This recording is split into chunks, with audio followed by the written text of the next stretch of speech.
Welcome to Almost Here, Round the Corner Future Technology podcasts with Richard Jacobs. Future technologies poised to transform our lives for better or worse are the focus of this podcast.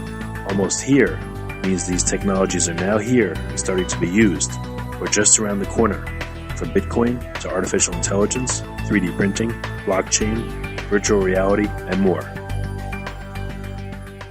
Hello, everyone, and welcome to Future Tech Podcast. I'm your host, Juliette Lamar, and joining us today is Tony Sciarrotta. He is the Executive Director for Reverse Logistics Association. Welcome, Tony.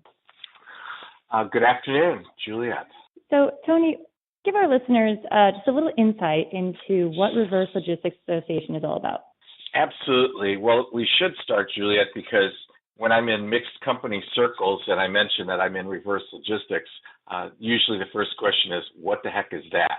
And some people are familiar with logistics, of course, forward logistics, supply chain logistics, and so on. But the terminology reverse logistics throws them because it really has only been in play for maybe the last decade or two. And reverse logistics, the easiest way to explain it is, of course, returns. And in my world of and my background, returns eventually was understood by me to be reverse sales. And so I lead that way because my background does not come from reverse logistics or returns. I actually spent years with Sony Corporation in the 80s, and then I joined Philips Consumer Electronics, and I was there for about 25 years. And at Philips, I was in sales and marketing, and then I was tapped to take over the returns nightmare that every manufacturer faces. And in about 10 years with Philips, the last 10 years of my career there, I spent a lot of time learning about the world of returns and reverse logistics and becoming kind of a subject matter expert on the topic because I would write articles, I would go to conferences and speak. I started out going to conferences to learn everything I could about returns and reverse logistics. How do you reduce them? What do you do with them? How do you increase what you collect for those return goods? How do you dispose of them properly? Things like that.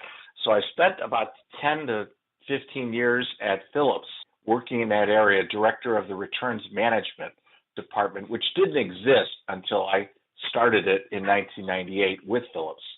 So in about the last 20 years, I spent a lot of time at Philips working on that, but my previous background, of course, had been in sales and marketing, and that's where it became evident to me. I learned that the approach had to be returns and reverse logistics are not just about a problem to be resolved, but a problem that could be prevented upstream. And I felt like I worked on that extensively at Philips. And, of course, the joke at Philips that I always tell people when I speak is my job was to work myself out of a job. When I started at Philips, we had some very high returns. And as I worked on reducing the problem, which we'll talk about maybe a little more specific later, I did eventually kind of work myself out of a job. Fortunately, it was about the same time that Philips said, we'll let you retire if you'd like to. So I did retire, and it was interesting that as I retired and became a consultant of sorts, Philips became my best customer, both for consulting projects on reducing returns in the lighting division, and also because they needed someone to sell those products, and I was able to help them move a lot of products. I did participate in the Reverse Logistics Association while I was at Philips. This association began in about 2003, and there were no organizations out there. And I know I spent 3 or 4 years looking for organizations to find out about returns. Lots of associations focused on forward and supply chain and marketing and finance, but nobody really was focused on the reverse logistics world. And so when I joined the RLA in 2003, I was invited to become a member of the advisory board. I did that for about 10 or 12 years while at Philips. And in 2016, the founder and owner of the RLA was ready to retire, and it was an opportunity for me to take over the RLA and become the executive director. Wow. So you've had quite a journey to get to where you are now. Quite a journey, Juliet. Thank you. Absolutely a very long journey. And my wife might call it sometimes a misguided journey because the impact to her and others was, I used to be able to take anything back to Target anytime I wanted to without a receipt, and you made them change that. So she holds me responsible for some of those changes. But it's been a good journey because my ultimate goal was about customer satisfaction and some of the things in that area, Juliet. Well, I think it does say a lot about a company, the way they handle returns. Just from a strict consumer perspective, sometimes I will shop places because I like the return policy or because I know I can buy with more confidence knowing that, if I don't like what I purchased, I can take it back and it's going to be hassle-free. I mean, that says volumes to what a company does. I completely understand that, Juliet. And the truth is, this country has become a culture of entitlement. I'm not going to get into the politics of that, but about 100 years ago, this little company called Sears Roebuck put the words on their front door, satisfaction guaranteed. And for them, that meant they would take anything back from anybody, anytime. And for example, Craftsman tools, a lifetime warranty. If you had a 30-year-old Craftsman power drill or hammer or screwdriver, you could take it back into Sears during its entire lifetime and get a new one. And that was amazing that they started that. And it became a real sledgehammer in our culture that what you just described, every retailer or e-tailer, if you're buying on the internet, has been forced to respond to the idea of the customer has to have an easy process to return something. And it's kind of like the tail wagging the dog. And the RLA was created with a goal and vision of saying, it's not just about how to process returns, which will always be there, but can we do something upstream to make the products better for people, that they're happier with them? So at Philips and in the RLA, some of the focus has been what goes wrong, because I would say in the early 2000s, there was a program called Six Sigma. It was an engineer's dream. We can make products perfect and they'll never come back. But what we found at Philips when we did surveys is the people didn't say that the product didn't work. 75% of the time they said the product did not meet their expectations. Either it didn't work with something else that they had at their house, or it didn't fit, or it didn't look as good on them as it did on the pictures in the magazine, or it didn't do what it said it would do on the outside of the box. These are some of the things that have gone wrong in the customer experience that even begins the process. Juliet, as you just described, you'll look for something and you want to make sure it's a hassle-free returns policy, but I don't believe any consumer, well, let's say most any consumer, buys a product. Like Juliet, you don't go online and order 10 pair of shoes just to see which ones fit on your feet the best. You buy something generally because you need it, because you fell for the advertising, which we all do, and you take it. And if you get it and it doesn't do what you had in your mind, you have an entitled right to send it back. And that's absolutely true. But it does begin, and we learned this at Philips. We learned it at Philips with a product called MP3s, which came out and did not work well with other products. If you downloaded music from iTunes, then you couldn't download from Windows Media Player, or you couldn't download from Napster. And MP3 players started to come back around the turn of the century in excess of 40% return rates. Wow. That's a very high number. Yeah, that's a staggering number. But it was all about the product didn't do what it was supposed to do. So at the Reverse Logistics Association, our members are companies such as retailers and manufacturers who carry the biggest load, right? They make the products, they sell the products, they have to deal with the returns. The other half of our membership would be companies that we would call third-party solutions providers. That can be a company that recycles, refurbishes or resells those return goods and helps the retailer and manufacturer get rid of the return goods. That's the reverse logistics. But it actually starts, Juliet, the moment you buy something in a store or online, it becomes a reverse logistics. Anything that happens after that. If you need a return, of course, that's easy. If you need to handle repair, such as on a major appliance in your home, that's a reverse logistics issue. If you have to send something back for an exchange, you might be using the postal service, UPS.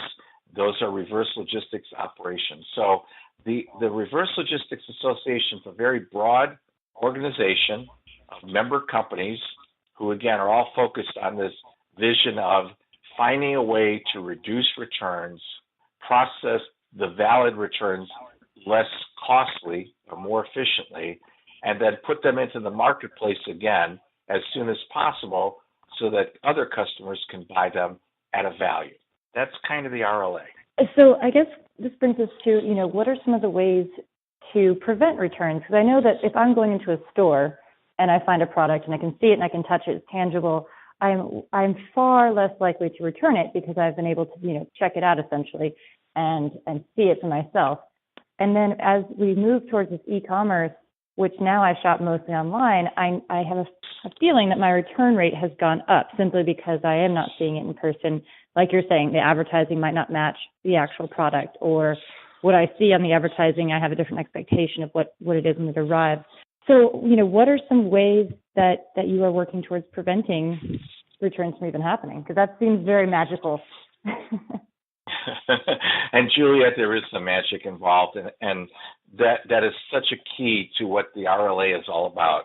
We try to help promote the best practices. We try to have conferences and seminars and committee meetings where people can hear from companies like Philips, where we went through the pain of all of these returns and how did we fix it?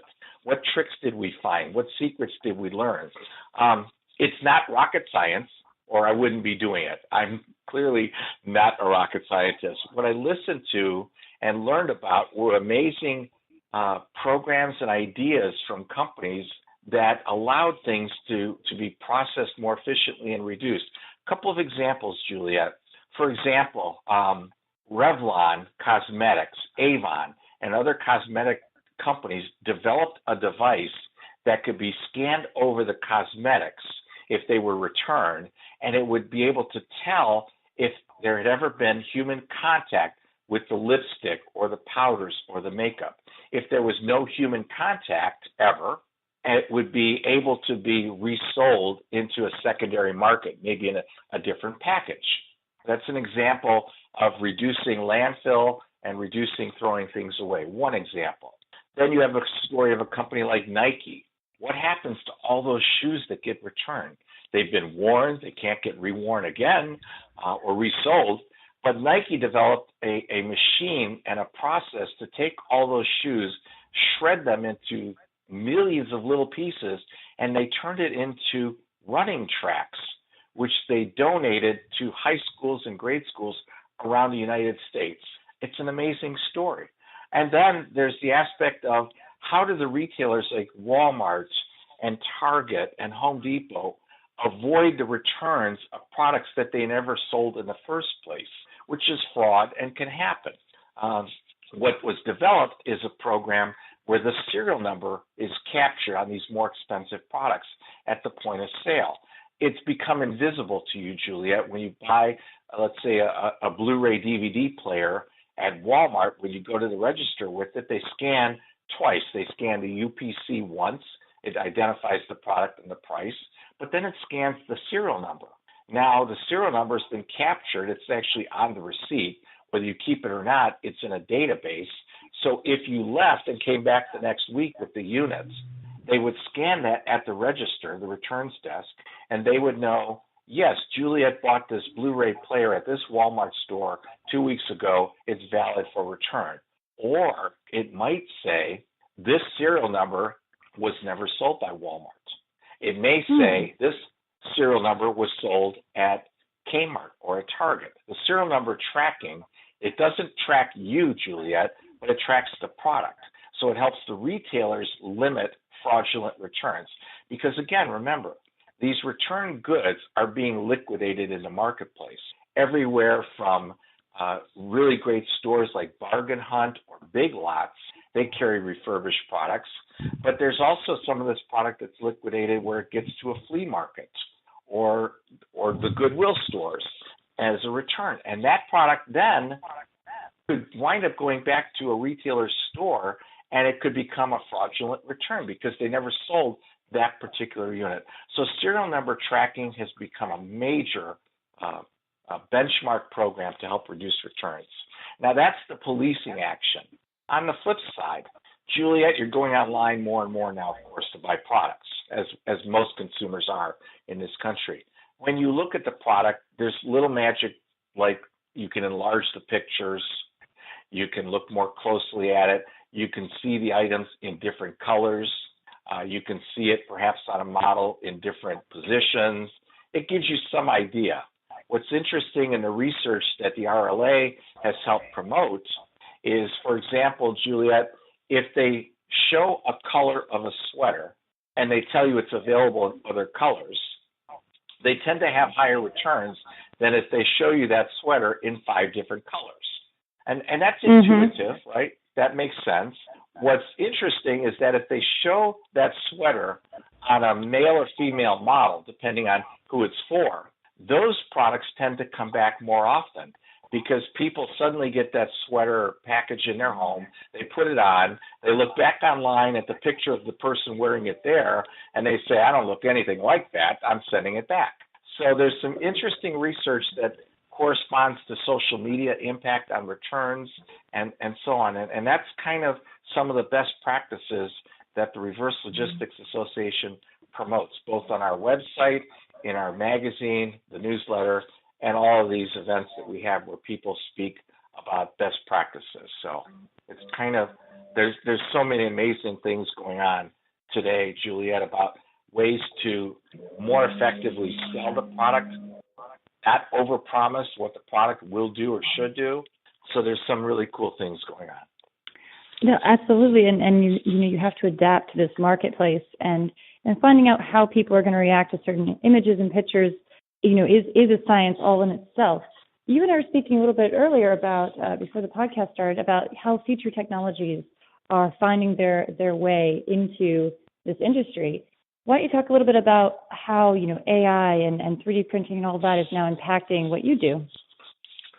Great topic area, Juliet, and it's important to know that, as I said, there's no one silver bullet that can stop all returns. That's not going to happen.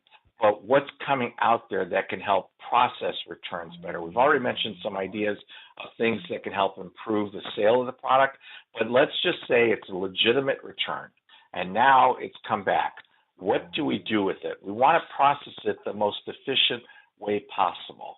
Now, products that come back, whether it's electronics, whether it's clothing, and so on, have to go through kind of an inspection process, right? The inspection is to see, is it torn, is it scratched, etc. Now, part of that today is a pure judgment call. In a warehouse that receives returns, you might have 50 different people touching and processing the returns, which means you have 50 different sets of judgment on the products that are being returned. So what might be a grade A to you and I, Juliet, might be a grade B to someone else who looks at it, might even be a grade C. We might look at it and say, you know what, there's no tears, it looks like a grade A, but there might be something really hidden in it that we missed, or a scratch that's 3 inches instead of 1 inch. How do you grade those? Well, again, individuals will grade on their own. Using artificial intelligence and cameras, it allows the judgment and the decision-making to be driven by analytics that say no more than a 1-inch scratch on this cell phone, no tears visible on this clothing, no scuff marks on these shoes. So AI will help make that decision-making more efficient and go faster. The other thing AI does is it can watch the movements of people engage in these processes and clock it. In other words, track 10 different people processing returns, see the variations between them, see who's doing it the best, and train using the AI to show people this is the most efficient way we found from our own team of doing this. So everyone try to do the same thing. So AI helps in those repetitive areas. It can help with the grading. There's some terrific work being done.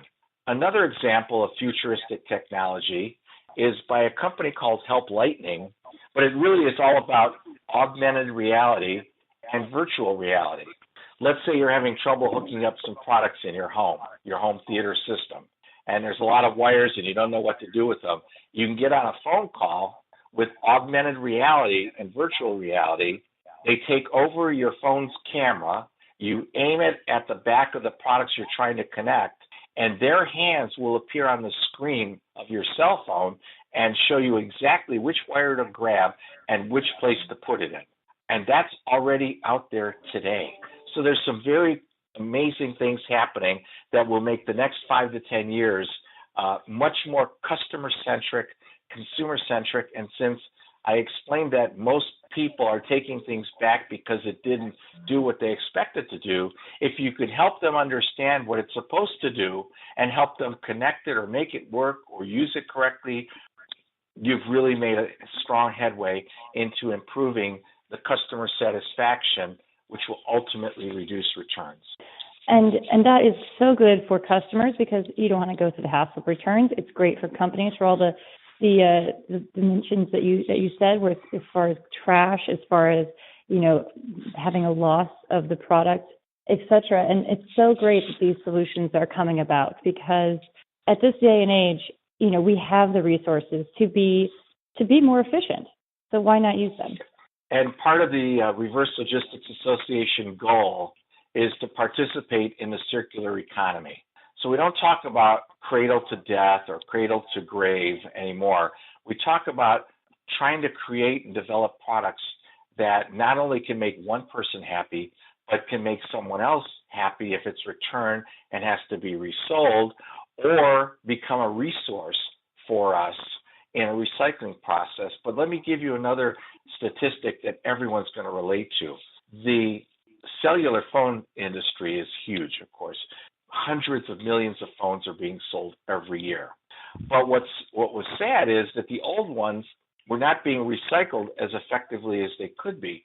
It's now estimated that in the year 2018, over 180 million returned phones will be resold to people in the secondary market as a product that has been wiped clean, data's been taken out, it's been reformatted, and it becomes a value proposition for someone who might want a smartphone, but they can't spend $500 for it, but they could spend $200 or $100. So that's an amazing movement going on in the circular economy, which is an entire organization of its own, to focus on how do you let products keep getting used until their very end of life. And I believe Apple, among other companies in the circular economy, such as Philips and H&M and others, their focus is at the end of its life, can we take that product, recycle it, and rebuild new products from those components? And the answer is yes, we can, and it's coming. That provides so much hope. I try to live by, reduce, reuse, recycle, because I feel like it's my citizen of the world little self trying to say, I need to make this a better planet. It's not just about me. It's about this global idea. And I feel like this generation currently and the one upcoming, hopefully is going to continue to adapt that. Well, Juliette, good point. And it's those generations that are coming up with these augmented reality ideas, virtual reality, artificial intelligence to help make things work better, simpler, easier, and so on. And that's a lot of changes that have been coming just in the last few years. You can only imagine how much will happen in the next few. There will always be returns.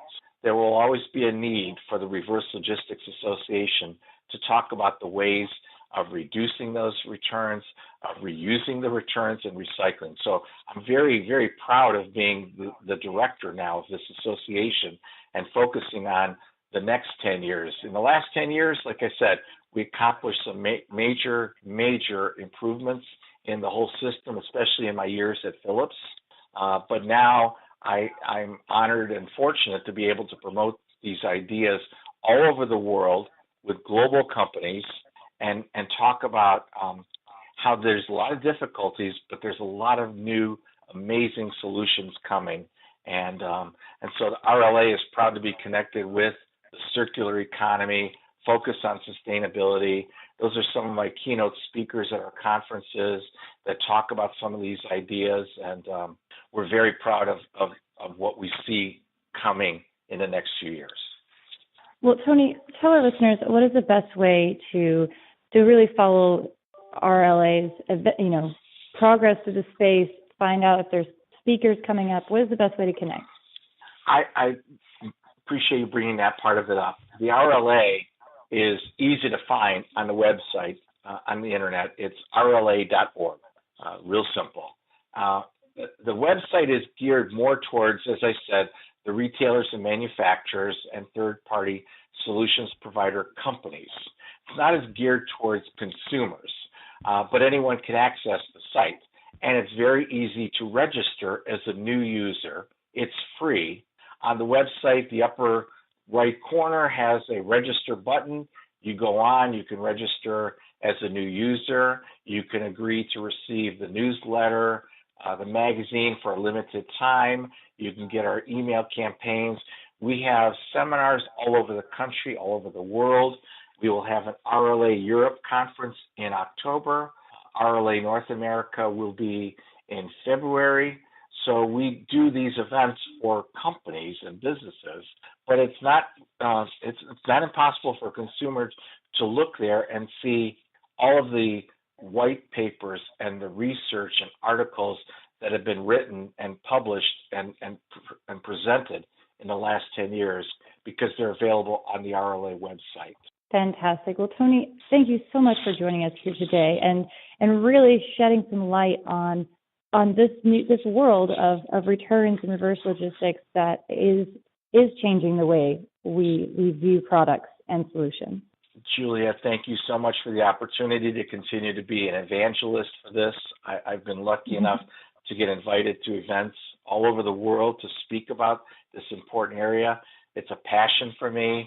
I'm lucky that Philips retired me at the right time to start doing this, and I will continue to help promote the idea of improvements in reverse logistics and customer satisfaction for the next few years with the RLA. Fantastic. Well, that was Tony Sciarrotta. He is the Executive Director at Reverse Logistics Association. Thank you all so much for tuning in. This has been Juliet Lamar with Future Tech Podcast. You have been listening to Almost Here, Around the Corner Future Technology Podcast with Richard Jacobs. Subscribe to this podcast, post a review to discover more future technologies that are poised to transform our lives for better or worse, such as Bitcoin, artificial intelligence, 3D printing, blockchain, virtual reality, and more.